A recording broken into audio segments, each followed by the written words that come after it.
Well, hello there and welcome. My name is Kylie Patchett and I'm your host, and welcome to the Wild and Finally Fucking Free podcast. This show is all about sharing the real and raw stories from women who have undergone midlife metamorphosis, taken a leap of faith, or broken the ties that bind them in patterns of staying stuck, small, and like their needs don't matter. You see, I believe that the years leading up to and during menopause are a rite of passage, a deep invitation after so many years of giving our time, attention, and energy to others to carve out the same time, energy, and attention in ourselves, in our health, our love, our connection, our vitality, our purpose, our real needs and deep desires. You know, those ones lying dormant underneath all the duty, responsibility, pushing, striving, and achieving of our 20s and 30s? You see, at this stage in our lives, we find ourselves shifting identity potentially, no longer caring as much what other people think, and left wondering why on earth we have not given ourselves permission to do life in the way we truly want to. In this show, I speak to the women brave enough to truth talk their own midlife shedding skin stories and the healers and helpers who help them transition through these crossroads of change. This is the midlife magic you didn't even know you needed, and I am so freaking glad you found us. Let's dive in.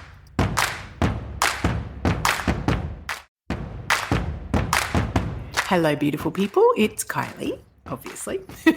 Before we dive into this episode, I wanted to give you a little reminder that if you haven't already listened to it, episode 33 is actually me sharing a bit about my own mental health / mood journey in perimenopause and how it has woken me back up to the fact that I had quite forgotten to look after some of my really basic human needs. Like, I don't know, good sleep hygiene, making sure I was eating regularly and my blood sugar was even, and taking time out to have fun and to rest.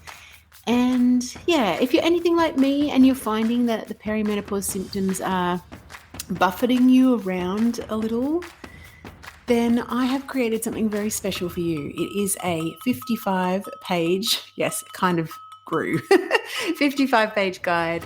It's full of really simple, straight talking, back to basics self-care for perimenopause and beyond. It includes information about what you can expect with perimenopause and the biology behind the changes. So if you're a while owner like me, that's really cool to understand. It's got the back to basics self-care anchors, which will allow us to navigate perimenopause, the roller coaster, with a little bit more of an even keel. I've also included the bullshit stories which stop us taking care of ourselves, particularly when our perimenopause symptoms make us feel just not like ourselves, right? And also an invitation to become more gentle and more self-compassionate towards ourselves. So if you're like me and you have been, in some stormy seas lately, please take advantage. This is a totally free guide. I just put together all of my years and years and years of holistic health and mindset and mind, body, breath, wisdom into one 55-page guide. You can grab your free copy on the pod page, which is www.kyliepatchett.com.au. All right, let's dive into the show.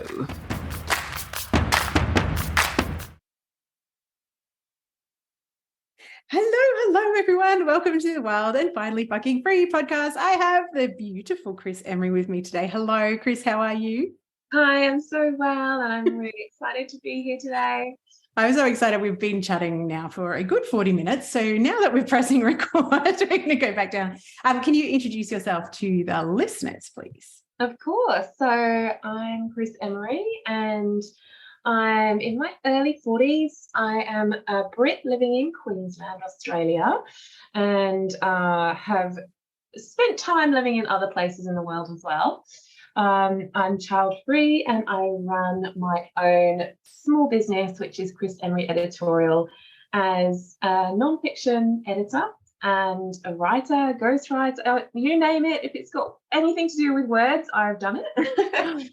But at this stage, I'm helping mostly women, but not exclusively women, to share their voice, tell their story, and get it out to the world in a way that feels good to them, that feels like they are sharing from a generous place, using their voice to help other people who are reading their books. And yeah, just doing that with confidence. I love it. I love it. I have just purchased your beautiful book, which is a year old now. Is it just gone a year old? And that part really should go in my bio. Yes, it should. Let's talk about your book, because I will share what I've gotten out of your book so far. So what's the title of your book? So I wrote Destination Author as a guide for first-time writers, mostly first-time authors, to write their nonfiction book. And it's aimed at entrepreneurs who are starting right at the beginning, don't know what they don't know, and who might see things out there in the publishing space, particularly self-publishing space, that says, this is the way to do it, this is the path, this is the template, this is the book you need to write, this is how it's going to change your business, this is how to monetize it, this is how to advertise it, and noise. And what I wanted to do is just show that there are more ways to write books than just this very templated step-by-step kind of journey. And it's getting lots of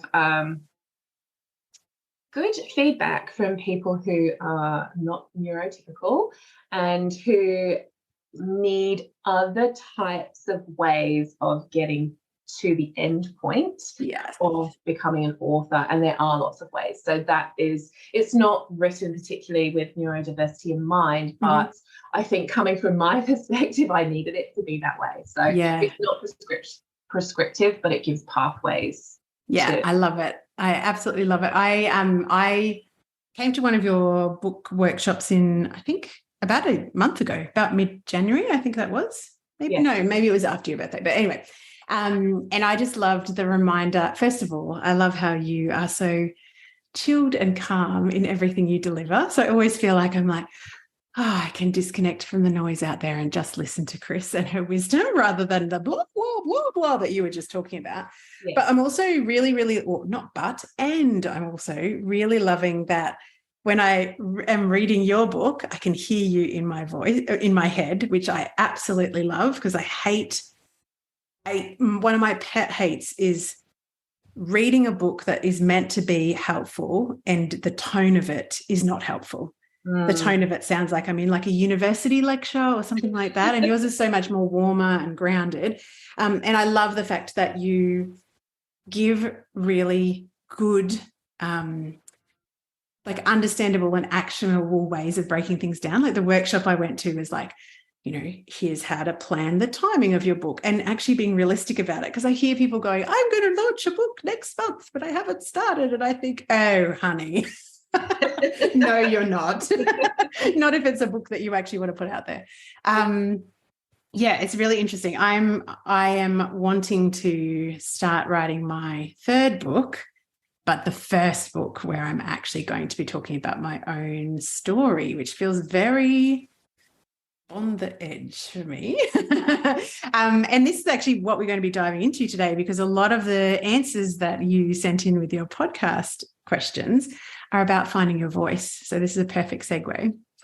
So when I asked what big leap have you taken, or what is some of the topics that you want to talk about, you said the lesson for my life has basically been using my voice. Where do we begin? What's happened in the last year that's been some of the lessons there? Because I know you've been on a journey. So I think turning 40 was a real time for me where I just felt like enough. There was a bit of grief, I think. Let's start there. There was some grief. So much time wasted. So much time being small, so much time wanting to speak up but not daring to speak up, or speaking up and then letting people convince me that I was wrong, although I didn't actually want that, or talking me into something that I didn't want to do and I caved. And I know that a theme of your podcast has been the people pleaser, the good girl, kind of thing. That's Oh, yeah. so much a part of my story. Mm. So I think that's probably where to start with the whole owning my voice. And it's not finding my voice so much as owning it, because Yeah. I've always, as you know, I've always been a talker. Yeah, yeah, I'm yeah. an extrovert. Ideas are out of my mouth before I even realized I've had them. And I've made myself wrong for that for a long time. I've had remorse and anxiety over things that have come out of my mouth without thinking. It's just, how I am. And that's also been balanced with this need to please and going back on my being true to myself. So Mm. I think the leap was just drawing a line under Mm. that and deciding that I can't keep flexing to everybody else. I mean, the last few years have definitely shown how that plays out in terms of my health. I've burnt out a couple of times and then Mm. taken a break and then gone back and started doing exactly the same kinds of things, accepting projects that aren't a good fit for me, saying yes to things that I have previously decided in the background I'm not going to say yes to anymore.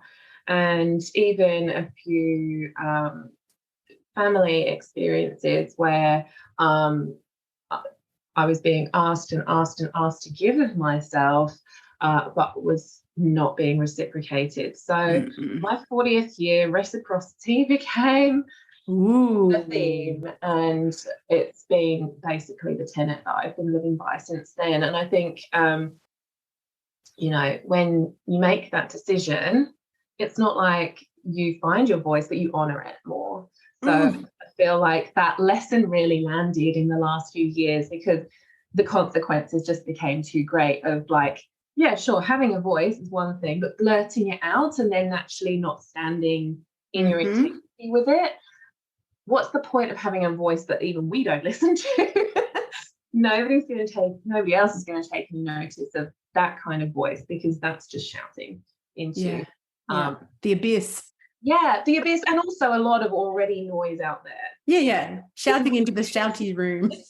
Exactly. So it's like standing in the middle of a noisy, busy club and trying to get noticed. Like, Yeah.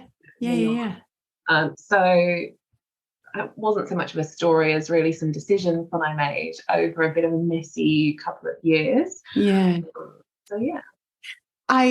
There's actually two things that I just remembered. I don't know why this was not top of mind. Do you remember, was it Pro Blogger that we went to together years and years ago? So Kris and I met each other online, decided we were going to share a room for Pro Blogger, which was it Melbourne? 2013 in Melbourne. Yeah. 2013. Wow, that feels like 3 Kylies ago. Far out. Okay. So 10 years. Wow. But we literally sat up I think we talked nonstop for 3 days. Let's just put it that way. And I was like, oh my God, she's the same as me because she has lots of words. And because we're both generators, we were just talking about. So we're like talking, responding, talking, responding, talking, responding. And before we started recording, we were talking about human design for me has been a tool to stop making myself wrong for things that are actually my natural way. And you were saying one of your things that has been like that is this initiator energy, not initiator, ideation energy. Both. Yeah. Both are in my strengths. Yeah. Yeah. And yet when we have the filter of having to flex to I love that way that you put that, having to flex to other people's needs, wants, desires, or stories of ourselves, we're like interfering with our natural state. So, of course, it's going to be freaking uncomfortable. And of course, it leads to burnout because we cannot sustain something that's not nourishing us. And I feel like, I don't know, I do feel like our 40s is this amazing initiation point of just these lines in the sand that keep. I remember feeling like I just turned 48, so a fair bit down the track. But I remember when I was turning 40 and I just had that realization that it's like, hang on, I'm a grown up. I can actually say no. And I'm like, how is this only happening in my 40s? But I do think that there's something about getting to that age. And I really, really love what you're saying about it's not finding your voice, it's honoring your voice, because we all know what it is that we want to say, no matter how well conditioned you've been. If we all got quiet, closed our eyes and said, hey, heart, what's inside of me? We all know. And if we don't, it's because we haven't paid any attention. Anyway, that's a whole other kettle of fish. But it's giving ourselves permission to actually want what we want and say what we say. That is this freedom piece, which is pretty bloody cool, if you ask me. How has that, when you said, I just made a decision, have you found that by making the decision, you've also been served up a lot of circumstances where you've been tested to actually put that into practice? Because that's how I find language works. Yeah, so I have. I'm trying to think of a few specific examples. I think last year in particular, there was a time where my partner and I were dealing with some family stress and felt, like I was saying before, that we were just being asked to give and give and not it wasn't being reciprocated. And I remember saying no to something which felt really brave in the first place. Yeah. And knowing I had to keep that no as a no, because I had no more capacity. I had nothing left to give. Yeah. And a lot of drama kicked off from that. And at the time, he was my husband-to-be. He's now my husband. Congratulations. Thank you. We went to some premarital counselling because we wanted to go into marriage with a lot of our baggage dealt with. It was a new chapter for us. We've been together 8 years. We believed that, going to therapy from a good place would put us into, would stand us in good stead for like more difficult times. And the time to do therapy is actually when you're well, not when you're in stress. Absolutely. So we went, and I noticed the shift in him more so than the shift in me, and how supported I felt. So yes, we were dealt a lot of stressful things, but I felt so supported because of sticking to my guns and really deciding. It was that decision that this was how I wanted to tackle it. And it was not just being dealt like crap situations, but also being dealt the resources to handle those situations. So I felt like it was a wink that things were right, and that this was what I should be doing. So sticking to a no has been very, very difficult. Because I want to be that nice person, and nice is such a bland word, but when you think about the opposite of that, nasty, well, I definitely don't want to be that. So, and I think there's a lot of shame put on just niceness and but actually that gentle, kind energy feels really good to me, and nice is sort of lumps in with that, and we've sort of made it mean something like wishy-washy almost. Actually, like, what's so wrong with wanting to be nice? Nothing. You're exactly your own way of being in tune and gentle and kind and respectful and compassionate and all of those other things. So but I would bend to that far too often, and that decision just to stand in the power of my no was really a catalyst, actually, for asking for more and receiving more support, for sure.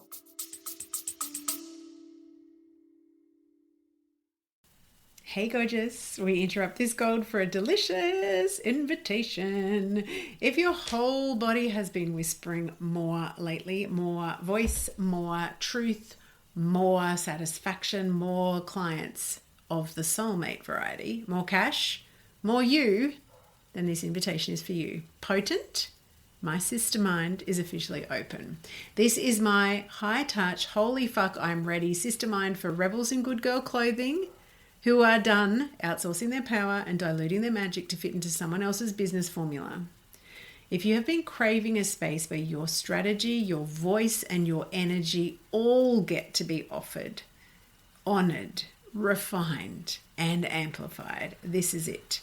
Inside of Potent, you'll get my eyes on your business every single week, copy mentoring, and that is for brand copy and content storytelling that turns your truth into client catnip, energetic recalibration that helps you unhook old learned limitation patterns, keeping you quiet, not being seen, not being heard, real-time, high-touch, one-on-one coaching that actually sees the bigness of your vision, and the kind of sisterhood that does not flinch when you show up in your full, messy, brilliant, phoenix rising from the ashes glory. This isn't surface level support. It's deep, potent, paradigm shifting work that changes who you are as a woman in business and a woman in life. We start in August. Early open access is open right now. For the month of June 2025, inside of this early access open doors period, you will receive juicy bonuses, extended payment plans, and access immediately to my entire library of storytelling gold. You'll find all the juicy details at kyliepatchett.com/potent. And we fill spaces, and there's only 10 of them, and more than likely only 5 by the time you listen to this, because by that time I will have offered them to the existing cohort, the beautiful original OG circle. We do actually take applications on a first come, first served basis. So come and apply, and let's get back to the magic of the episode. Oh my goodness, there's so much gold in what you're saying. And as you're talking, what I hear, actually my brain wants to go in 2 different directions. First of all, I've really learnt over the last few years that self-trust is not given, self-trust is earned, and it's earned by making promises to yourself and then fulfilling on the promise again and again and again and again. And when I hear you say, you know, holding the no has also shown me how supported I am, I feel like that also comes from actually supporting yourself, because you're teaching the world how people should treat you. You honor yourself, you support yourself. Magically, the world mirrors it.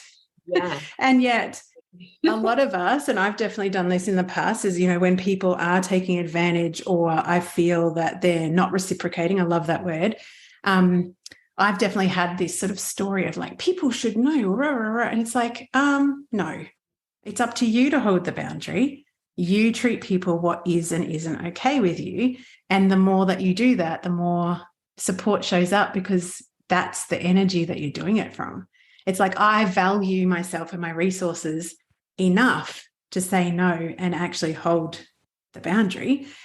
So that's one thing. And then the other thing, as you're talking, is I feel like when we stop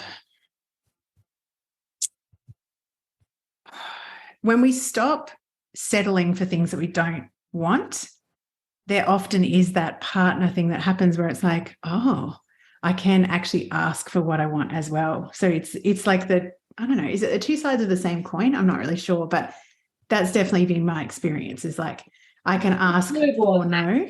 Yeah. Yeah. You've grown into this new space.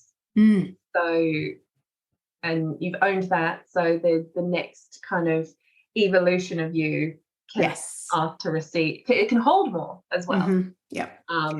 Yeah, definitely. But there, like I said before, there is definitely a grief that comes with that.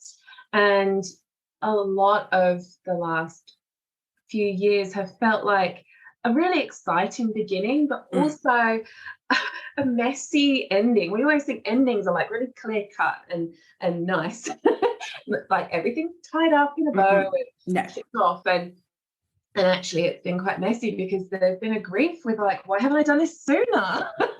Why didn't I stick up for myself before? I think of all the occasions where I missed out because I was being too nice or too compliant. Whatever the word is that you like to use for that. And so I'm still in that, really. I'm still grappling with the grief of like time wasted or lost because I was busy looking out there for validation rather than just staying with myself. But I think in terms of wrapping up chapters, I notice that with a lot of my clients when they're writing books, like how they feel like they need something solid before they can move on to the next thing. And I think writing a memoir particularly, but writing any book can be a really good way of working through that grief and kind of tying a chapter of your life up in a nice package, because you've got so many lessons as well from that. And writing is such a great way to like reflect and so good. Come to a conclusion really about what it is that you're about, what you experienced, what it meant, what it all meant. What was that all for?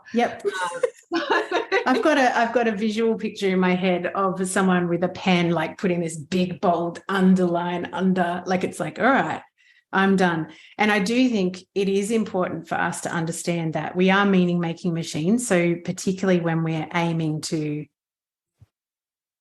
look backwards and go, what was the meaning of that it is really important for us to seek the meaning and to take the time.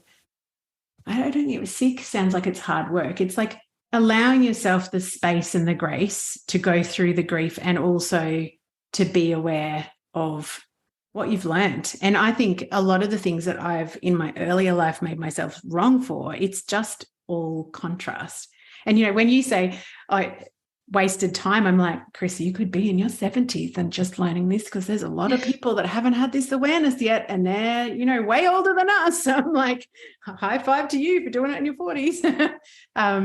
So I think there is magic in that. And I do, like, this is one of the reasons why I love recording these stories, because to me it's the same as writing. It's the cathartic nature of actually being honest with what you've been through or going through, whatever. And making sense of it. It's like, you know, and it's so empowering. Even though my book was not about my life, it's not a memoir, it's a guide for my clients, it felt like it was coming from a place of closure almost.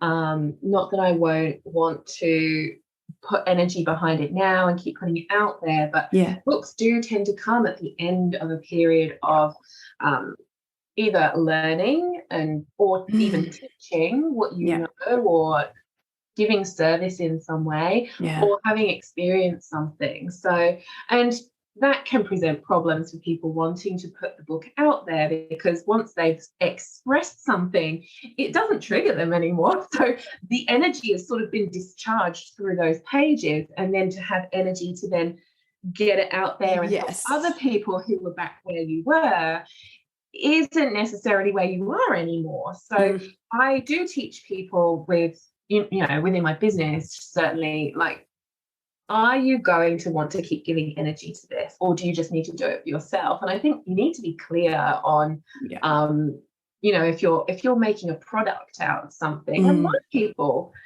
especially in online business, which is the space that we've both operated in for several years, a lot of people, the reason that they're doing their business in the first place is because of what they've been through. Yeah, absolutely. I think it needs to be very clear to you if you're really doing that for yourself, or if you're really genuinely doing that for other people, because I think a lot of our stories can compel us to work in a certain space, but actually they're not necessarily that helpful. As you're talking, I'm like, what is my answer to that? And that's actually part of where I'm at I haven't even started writing this book, but I am, on the cusp of like, is it just that I need to write to actually get this out of me and make meaning, and it's a cathartic journey and it's for me? Is it to pull the lessons out of and, to teach what I most needed to know 5 years ago, to say? Or is it a bit of both, or is it neither of those things? And I'm not clear on that, which is why I haven't, It's usually both. I find it's usually both. But what can come through if you're still really charged about something is a bitterness because you haven't really processed. So that's where editing comes in, obviously. And that's something that I'm involved in with all of the projects that I work with writers on. And the editing process itself, if you take away like the linguistic side of things, just editing really, if you boil it down, is helping something evolve. And that can often be my writer's emotions. Like, I'm not a coach, I'm not a therapist, but through showing their story to one other person for the very first time can bring them to a new understanding of it. Getting feedback on that can bring them to a new understanding of it. Having to rewrite their story for an audience, that can bring another evolution. So it's actually a really powerful, and I don't think there are very many exercises that you can do that are as powerful and empowering as writing a book. We create content all the time. Publishing is very accessible now. You can have a thought and it can be out in the world in seconds, in bite-sized pieces. But to really explore something in that medium can be really rich and so rewarding. But it's not for the faint-hearted. No, it's definitely not for the faint-hearted. And I think, as you're talking, I am also very aware that I don't know, are you connected to Emma Gray? Who I think you would be. I am. Do you know yes, I've heard the name. She's just definitely in my in your snow globe. Emma lost her husband very suddenly 6, maybe 7 years ago. I think 6. And she's just released a creative. No, hang on. So it's not creative nonfiction. It's a fiction book, but it's got threads of her story through it. And I just read it. Oh my God, I read it and bawled my eyes out because I know enough of her story to be aware of some of those threads that were through, and just be, always putting myself in someone else's shoes and just feeling that just catastrophic loss that she's gone through. And I feel like it's such a powerful way of writing a story where you can still be very honoring of the fact that there's other human beings intertwined with that story, because that's something that I've always felt wary of, because some of what I am feeling very strongly pulled to share also involves other, obviously, human beings that are still alive. And I'm very aware that my version of reality and other people's version of reality are by definition quite different. So it's like, how do you walk the line between being able to share something that would be useful and from a place of not feeling bitter? Like I've been very aware that's like, I'm not writing this until I am, I'm at the stage where I can see it for what it is, which is it has been a beautiful, what's the way I would say, shaping of who I am and my spirit and the work I'm called to do in the world. That really is what my story is about. But I just think that Emma's done such a beautiful job of being able to tell her story in a way that protects, for want of a better way of speaking, but also gave her the ability to write, process, and have that catharsis for herself. And for her particular story, I know we're going off topic a bit, but because it is so much to do with processing grief, it's been so impactful for people who have also lost spouses or, loved ones, not necessarily just a romantic partner. So just really honouring, I think, the mastery that it's taken for someone to be able to do that. And I feel like, is that a way to do it? Anyway, That's just me having a little live musing about. Stories come out in all sorts of ways. You can even oral storytelling, podcasting, talking in conversation one-on-one with people. They're all just different mediums for the same thing. And fiction is never completely made up. Oh, of course not. No. Non-fiction is never completely the full picture either. So, and, you know, creative non-fiction obviously sits in between that whole based on a true story type thing. And that really comes down to integrity, and integrity and voice is so connected. Yes. You know, like I had a really great conversation with somebody who was interested in like the chakra system and this kind of thing, which is not really fully my wheelhouse, but she was saying how much connection there is between the throat, which is the voice, and the heart. And I really felt that, because you can't voice something that you don't, it feels wrong to voice something that isn't true for you, and your truth is sitting, you know, in your heart space and in your gut. So you have to, in a way, be like you have to be clear in all those spaces, in all those kind of areas of your life. Knowing who you are to voice that, because you can feel when you're out of integrity with your voice. Yeah, absolutely. It just doesn't feel right. And other people can. Let's put that out there. Sometimes when I'm on particularly Instagram, I don't spend that much time on Facebook, but if I'm scrolling through Instagram, there's some people that will always feel to me to be clean and clear in their energy. Like you just know that if you had a conversation with them, it would be exactly the way that they're showing up in their written content, in their reels, in their whatever. And then my spidey senses or bullshit detector or whatever you want to call it, sometimes I'm looking at people, I'm just like, that's just so contrived. Like, I feel it. I feel that your energy is not, and that's why I keep on, you know, I laugh at myself. Like in my first iteration of my business, I had like a content strategy, because I was all very, very left brain logical person. And, you know, on Mondays I would post this sort of post, and on Tuesdays I post this sort of post. And I'm just like, oh my fucking God, how can you be in integrity when you're dictating ahead of time what you want to share? And yeah, I do still have a story of like, you need to be on social media more. And I'm like, no, I need to share my truth when and where it feels good to do so. So for 11 years, I have tried to batch my content. Oh, yes. And I cannot write to a brief when it's something that needs to come from me and my heart and that kind of thing. I can write to a brief professionally for other people, because my voice, my heart is not involved. I am doing a job for somebody else. It's their passion, it's their purpose. And I can put some words together from that because it's coming from my head, and you know, that's a skill that I have. But when it's my voice that's being used, I really, really struggle to strategize. And I really think that does not matter. If I can show up when I need to show up and say the things that I have got going on and share generously, like generosity is the word that I associate with voice in terms of how it feels. I think that finding your voice or being true to your voice is a feeling, and it should feel generous to share, because if it feels generous, then you know that it's not coming from your ego and like, or a strategy, or that's such a good distinction. So that's how I know that my voice is, or that what I'm writing is genuine. Through.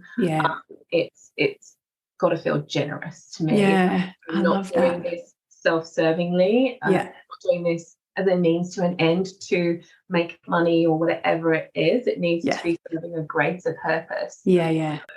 So that's how I tune in. And actually in Destination Author, I go into that a little bit, like what finding your voice feels like. It's in one of the writing chapters, because I just think it's really, really important. Not just even in writing. I mean, that's how I came to the conclusion of it. But, you know, when you're sharing generously and you're in the moment, in that feeling of flow, that state of flow, which I guess verbally is easier for extroverts. And Yes, for us. I really feel in flow when I'm talking. So. Yeah, absolutely.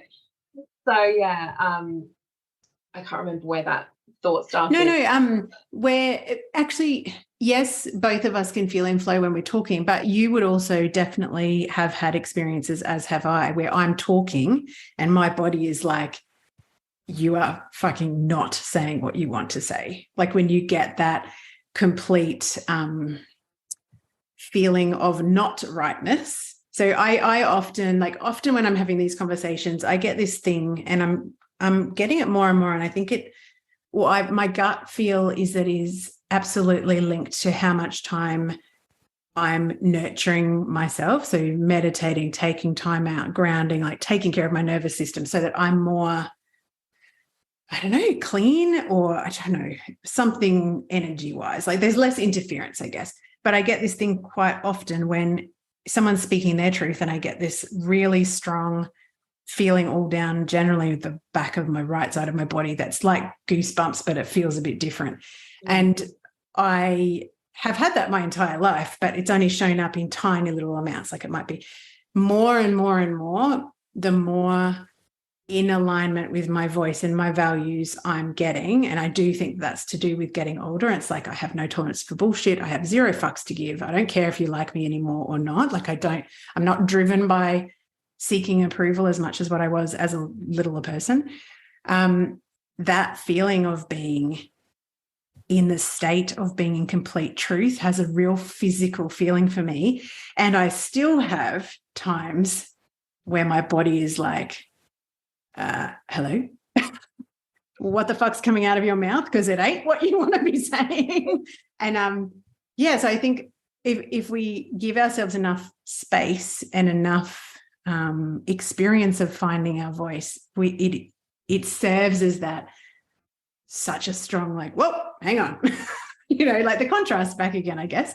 And I love the fact that you're saying generosity, because one of the filters I offer my clients a lot is, are you doing that? So there's two questions I'm always asking. First of all, at what cost to you? So if you're, choosing to put yourself in a position where that relationship is feeling like you're unreciprocated all the time, what cost is that? At what cost? At what cost is your self-trust, is your health, is your emotional, safety, psychological safety, et cetera, et cetera. And then my secondary question is, if you're choosing to do something, can you find a place inside of yourself where you're doing it from generosity, or is that feeling of obligation? And to me, that sharing when you don't feel like sharing and your energy is not aligned, or you're doing it just to get the XYZ, that's not generosity. That's obligation or having some attachment to the end result. And it's like, I love that filter. I'm going to use that for myself. I've written down generosity as a filter for, your true voice, because that does feel very different. I love what you were saying there as well about this, giving yourself the space, because I've noticed that the tiniest tweak that I had to make was the hardest, and that was inserting a pause before I say yes to something. Yeah. Even if that pause is just, give me a moment to think about that. It's such a simple mechanism, and it's taken me till my 40s to actually practice it. Yeah. I think it didn't occur to me, to be honest, until the last few years. But that pause is really important. And the reason that I came to it was, again, through my work and with books, and that is, I can tell when somebody has been writing their thoughts on bang, bang, bang, bang, bang, bang, bang. a Google Doc till midnight and sent it to me for the next morning to start editing. Yeah. So it's not just a first draft, a shitty first draft. It's literally a dump, a download. It's not even necessarily in any shape. And I'm like, please, if you want to get the most out of the relationship with your editor, give it a bit of space, then go back to it, and you do the first self edits, and you will not only pick up on a lot of the rubbish, but you'll see the repetition. You'll see the things that another set of eyes will see because you've had that space from it. And then I was just like, oh, this is good. This principle actually could work for a lot of things. And then, ding, ding, ding. And I've been trying to practice this more generally in my life. It is powerful. I tell you, so incredible, especially for someone who is not only a yes person, people pleasing person, but also an extrovert who opens their mouth before they form any thought. So the two aspects of myself are a total, they really do a number on me sometimes. And also, I don't know, this is another kind of lens that I love. Enneagram. And I'm an Enneagram 7, which is the personality that is driven to doing more new, fun things to escape sitting in discomfort. And if anyone listening hasn't explored the Enneagram, I am so obsessed with it. I really love it. It's a great I don't know. Do some exploration. I don't know anything about Enneagram, and it keeps on popping onto my windshield, and I'm like, okay, I'll go. Okay, so we should do a swap of Enneagram and design, because let's do that. Human design has been in my peripheral vision for a long time. I'm obsessed with human design. Gone into it, but I have Enneagram, and the idea is not to identify more and more with your type, but to absorb or to integrate, I should say, all 9. There's 9 Enneagram types into your being to have a more healthy, balanced perspective. So the Enneagram 7 part of me is always wanting to say yes to stuff, because sitting in discomfort of emotional discomfort is not where we want to be. And that discomfort can be just somebody waiting for me to say yes.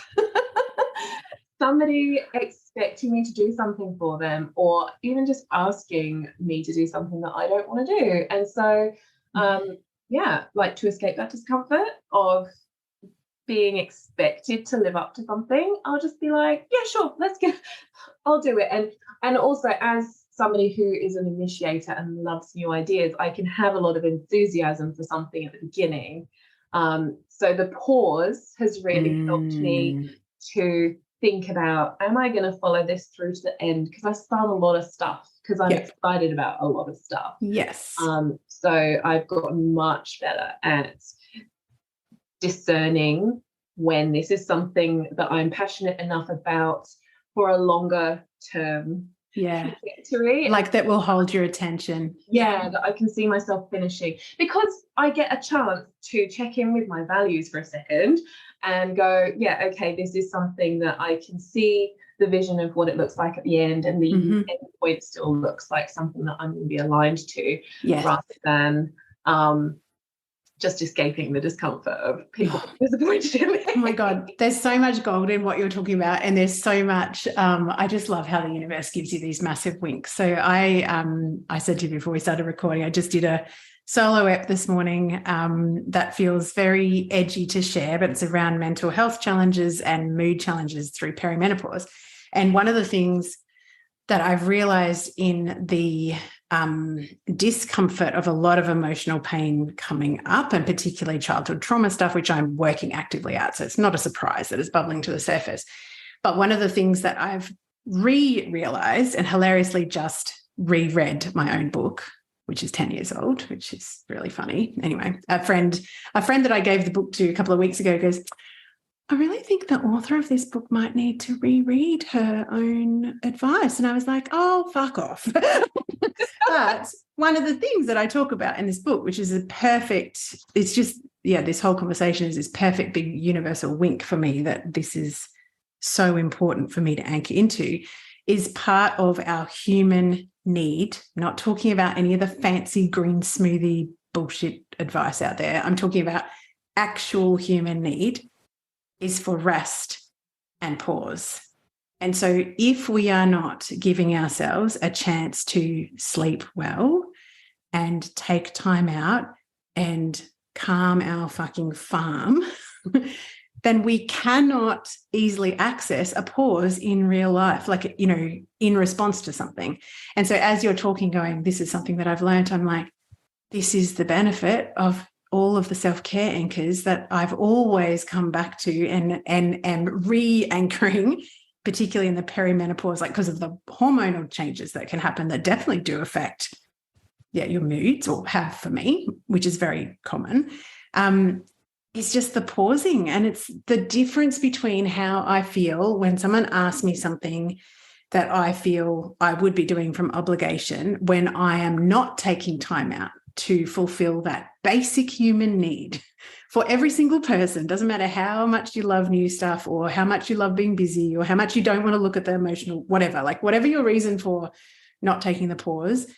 When I'm not taking care of that, I don't even notice that I'm saying yes because I'm obligated. Like I just don't, it's not even on my bandwidth. It's autopilot, isn't it? Yeah, because and it's autopilot because your nervous system and your fear-based brain are running the show, not your heart, not your gut, not your highest version of yourself.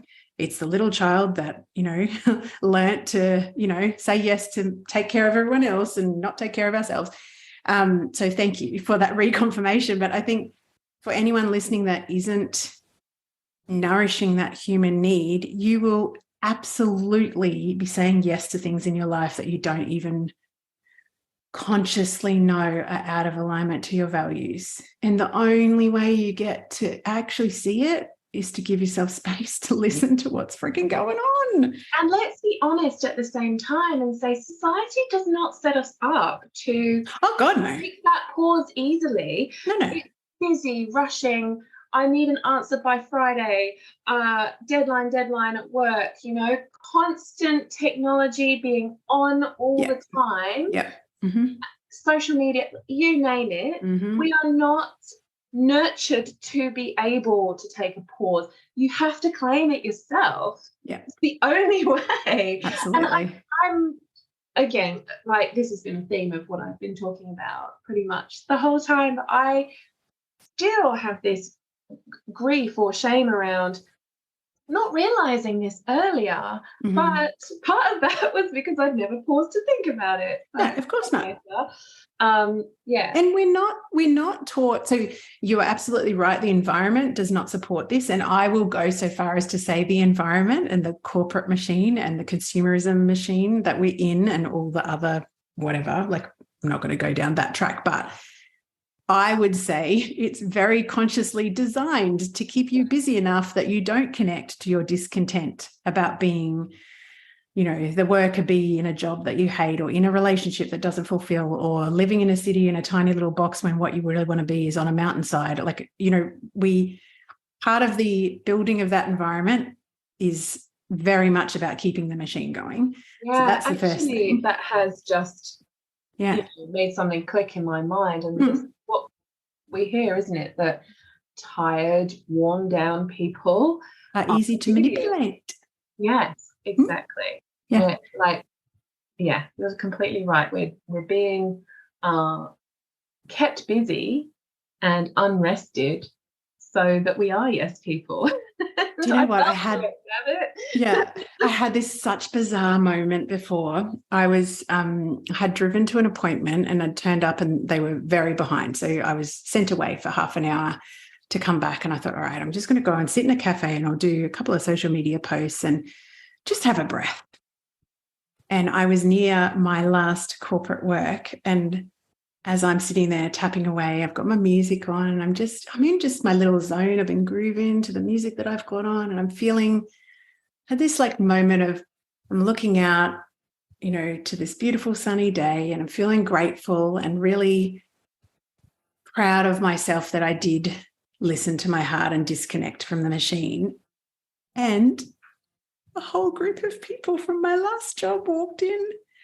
And it was so discombobulating because I'm like, oh my God, the way that I'm being myself right now with absolutely no mask or filter or trying to fit into a corporate machine is not how they know me. And I had this really weird moment where I was like, oh, I haven't got like makeup on. I haven't like, I'm like, whoa. Okay.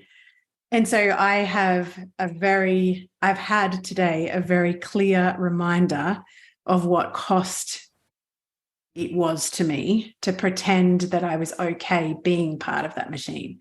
And that's no disrespect to the company I used to work for or anything. It is just partly because I was literally so busy and driving, an hour and a half each way and whatever, that I just didn't have, no, that's not true. I did have the time, but I couldn't see that I had the time to rise above my life and look down on it and go, fuck, am I in like alignment to anything I believe to be true about myself and the world and the amazing universe that we live in? And the answer was absolutely not. And thank God I had a chance to get away to Andrew Aspas's place last year and actually have that eagle eye view moment. But it was so weird because I had this feeling in my body where I was like, I have to Who do I need to be? Yeah.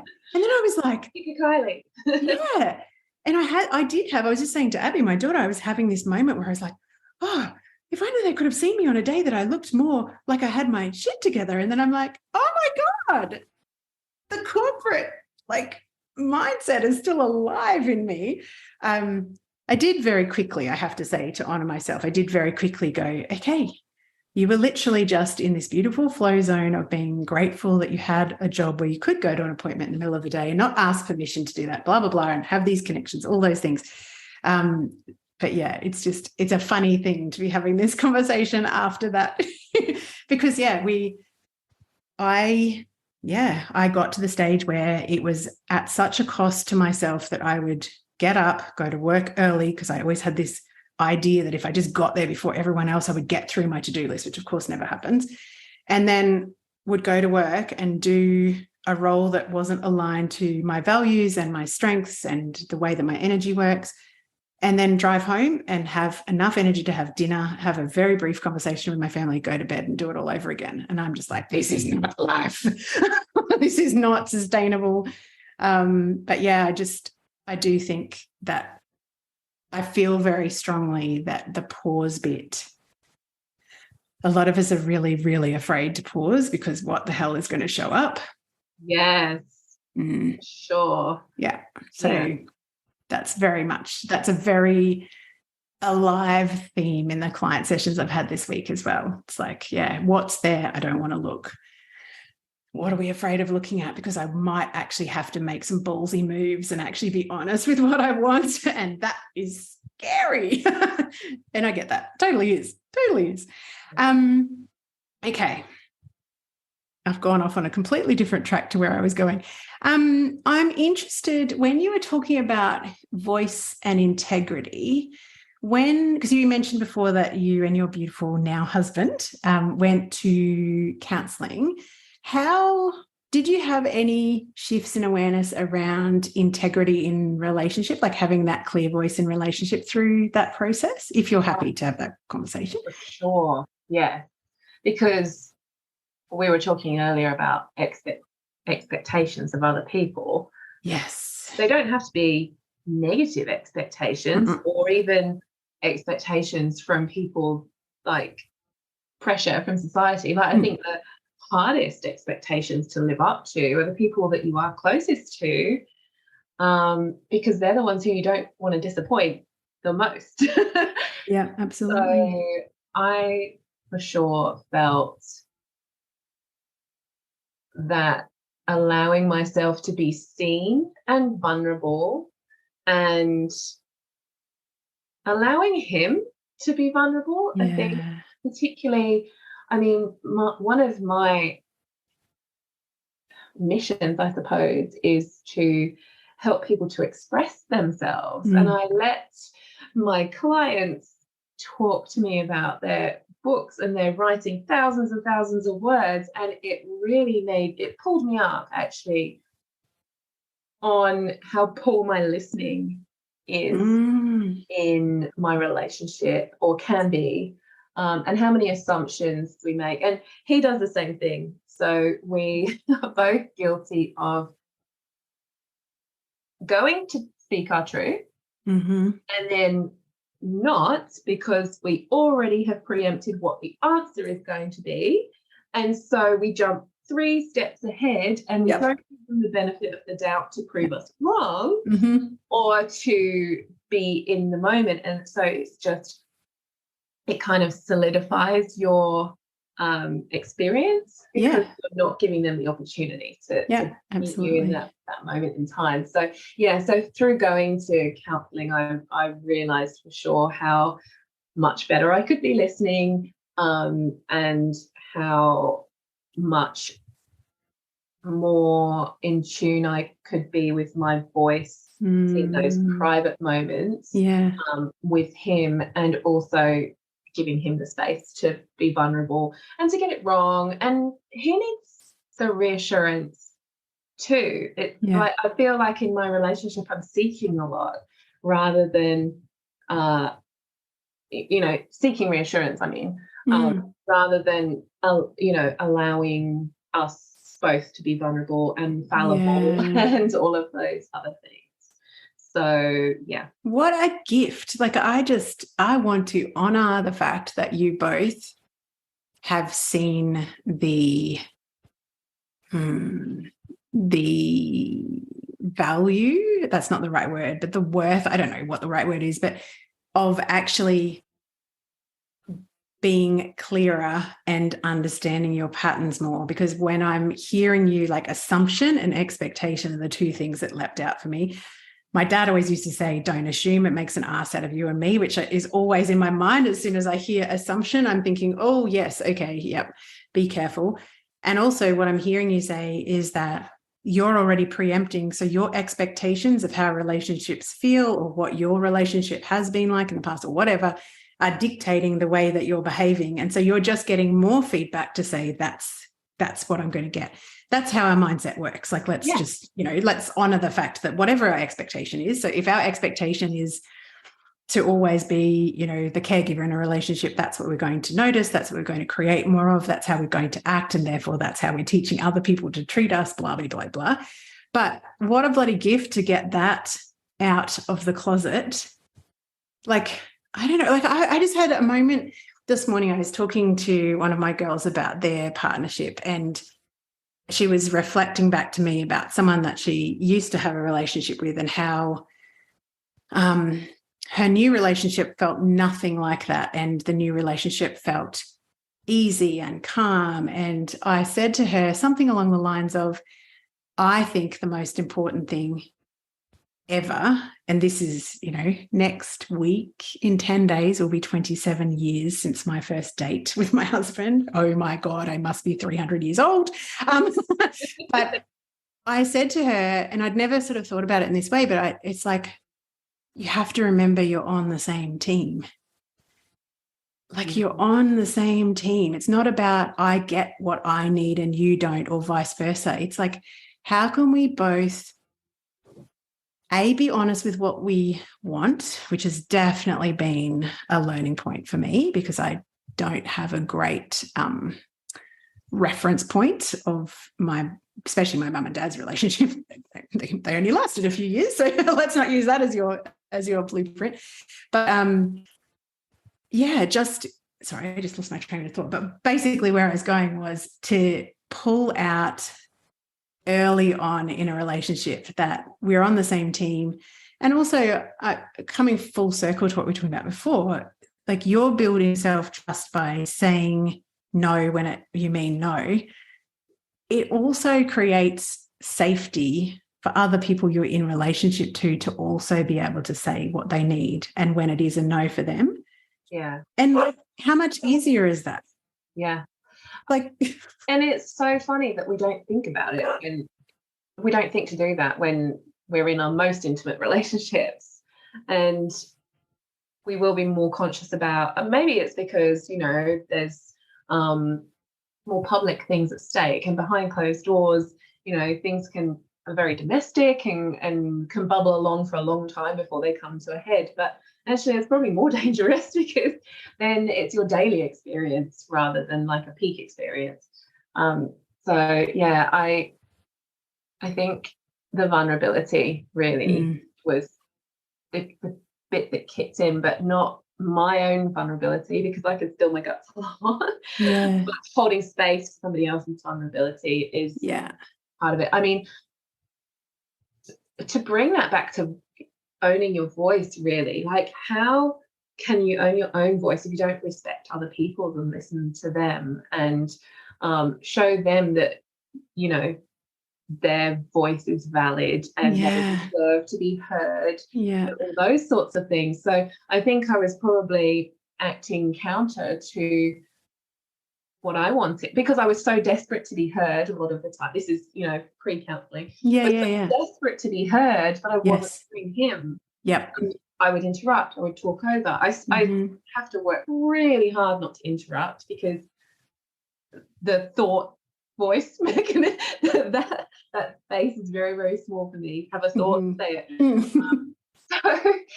it. So listening has become actually a huge focus of me owning my own voice, because I need to show, you know, the universe or the energy or whatever you want to call it, that I take other people's voices seriously. And I honor them.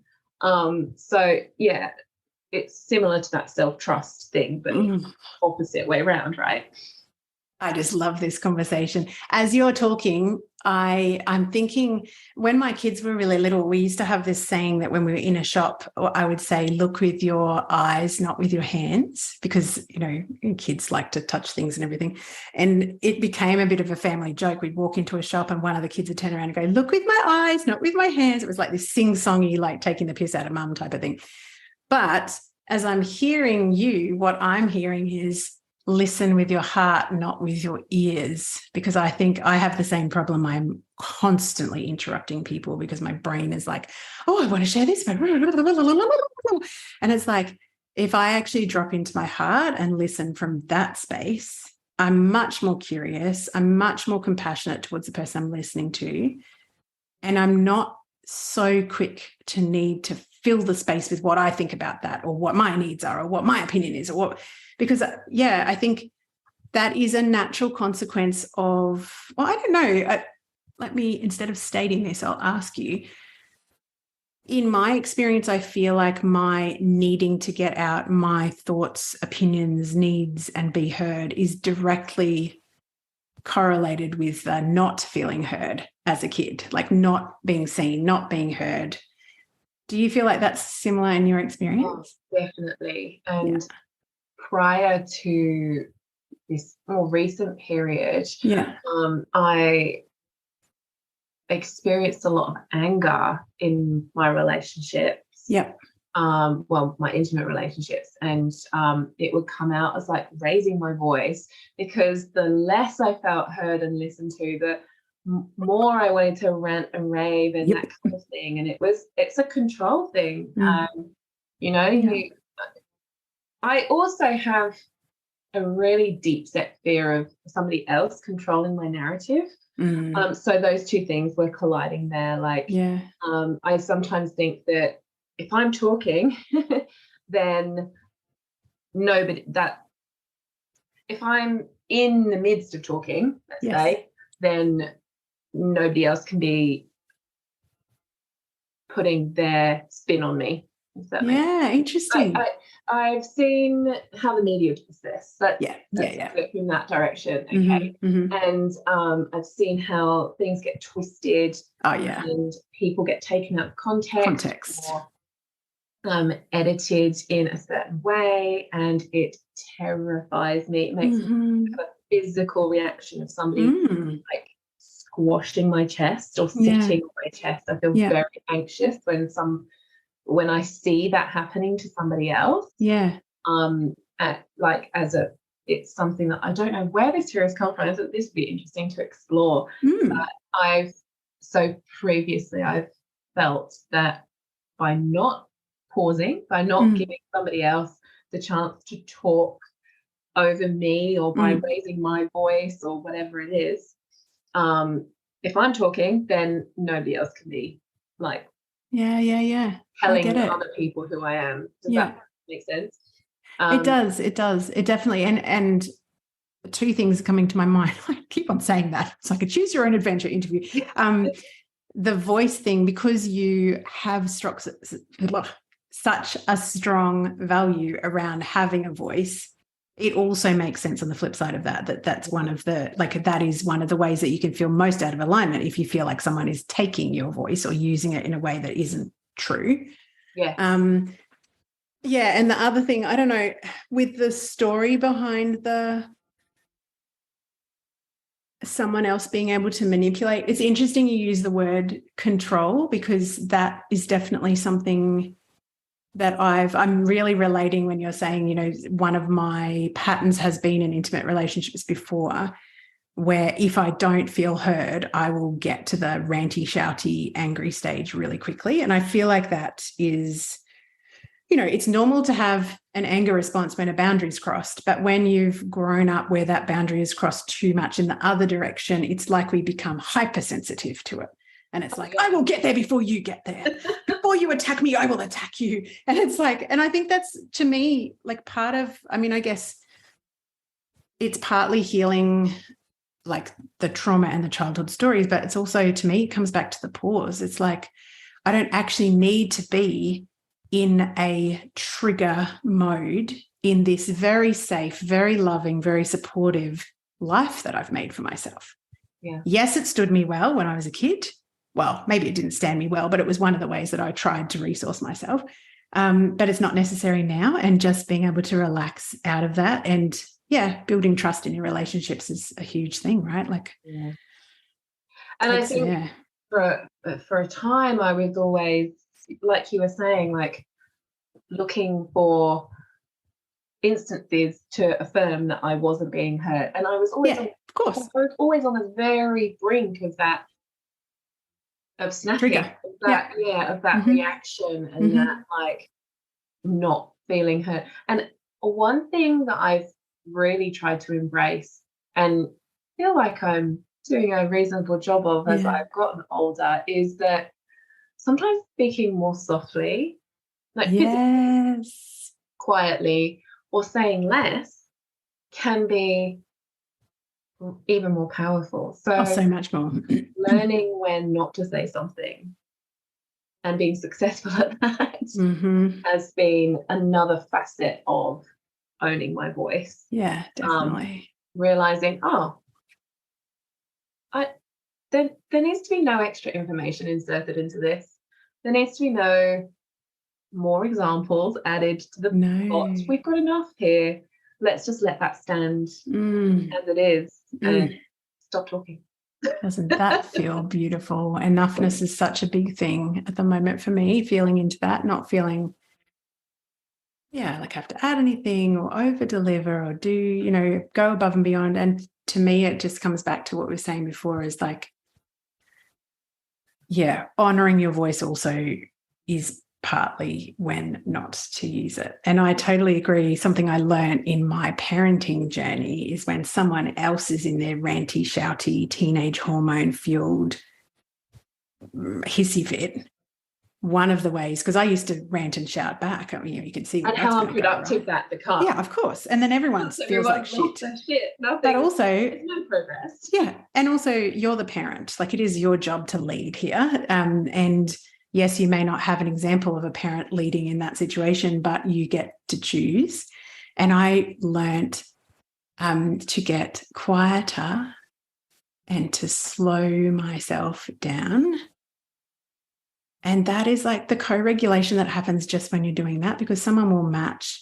And sometimes the girls would be like, oh, my fuck's sake, I know what you're doing. Stop coaching me. And they'll do it back to me too. I had a moment last night where I lost my shit about something because I was just really not feeling well. And looking back, I should have just resourced myself and gone to bed. Like, that's what I should have done. And instead I found myself reacting to something. And my elder daughter's like, Mum, what do you actually need right now? How can you honor yourself? And I'm like, don't coach me. Don't turn my work against me. Anyway, I have absolutely loved this conversation. There's so much gold. So finding your voice, honoring your voice, holding boundaries, vulnerability, learning to be more gentle with ourselves, not having a trigger. Like, how we've gone around the world in We I feel like we've have. solved the problems of the world. Thank you very much, listeners. We will. I feel like voice isn't everything, though. It is.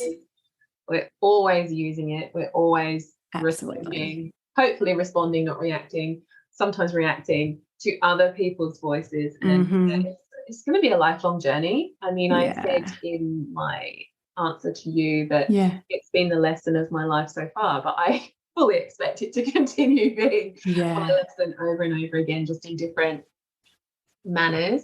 But yeah, like I could talk about this all day. Please tell the beautiful people that are not already connected to you, because I know a lot of my listeners will be already, but where can we find you and your voice finding, writing, editing extraordinariness? Whereabouts can we find you online? So the best place to connect with me is Instagram and Facebook. Both of those are Kris Emery Editorial.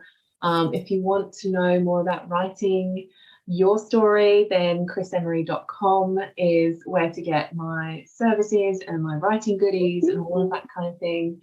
And yeah, I'm just around. You're around. We'll have all that in the show notes anyway. Thank you so much for your time. And yes, there's so many things. I'll be challenged to pick the one little audio snippet for this interview. It'll be like, I want 20 of them. You'll be challenged to find me succinct enough. No, oh God, no. Snippet, I reckon. No. I love it. Thank you so much. It's been so wonderful to chat. You too. Thanks so much for tuning into another episode, and I trust you're walking away with inspiration, maybe some chiropractic adjustments of the soul where you've realized perhaps some ways that you're getting in your own way, or something that needs to be healed, or something that's calling to you that your heart really, really wants to birth or create or step into in this second cycle of life. And if that's you, I am throwing my arms wide open and inviting you to check out all of the ways that we could potentially partner together at kyliepatchett.com.au. That's my website for the podcast, and also one-on-one and group programs in midlife mentorship, yoga and breath work in specifically designed menopause classes online, and also, super excitingly, a list of retreats around Australia that I have been blessed to partner with some pretty darn spectacular humans who also help midlife mavens through this transition point. So if you are looking for some support, some community, some tools, just a safe place to actually reconnect to who you are, what you want, and come home to your own power and magnificence, I would love to welcome you into any one of those containers. So head on over to kyliepatchett.com.au, and I will be back in your ears very, very soon.